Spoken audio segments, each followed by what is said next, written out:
A huge crowd along the waterfront tonight. People in Portland protesting President Trump's firing of Attorney General Jeff Sessions. Apparently they're worried about how the acting Attorney General could affect the Robert Mueller Russia investigation. This protest here is just one of hundreds that have been taking place across the entire country, organized by the group Move On.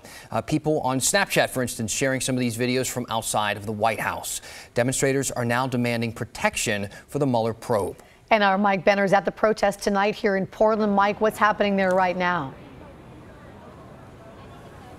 Well, Laurel, it's actually wrapping up right now, but I can tell you since around 5 o'clock when this thing started, I'd say that the crowd has swelled to at least 1,000 people. We have heard from Senator Ron Wyden. We heard from a rep from Senator Merkley's office. A statement was also read from Earl Blumenauer. A lot of energy out here. Protesters hoping to highlight one major point, and that's that nobody is above the law, namely President Donald Trump. Protesters believe the president has abused his power by firing Attorney General Jeff Sessions and replacing him with Matt Whitaker. The thought here is that the president is trying to intervene with the Russia investigation headed by Robert Mueller. We've talked with a number of protesters. Here's what one of them had to say a short time ago.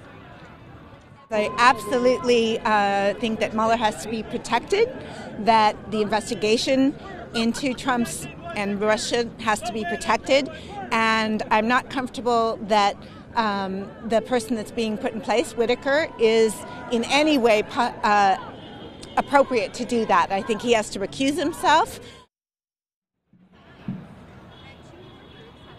All right, back out here live. It's actually unclear if this thing is ending or if some of the protesters are starting to walk down the sidewalks of downtown Portland. Regardless, protests like this one are happening across the country tonight, even across the Portland metro area. We know of similar protests in Sherwood and Lake Oswego, among other places.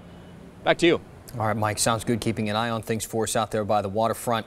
Meanwhile, the White House is responding right now to the demonstrators and the demands to remove Whitaker. We're going to have more on that coming up at 6:30.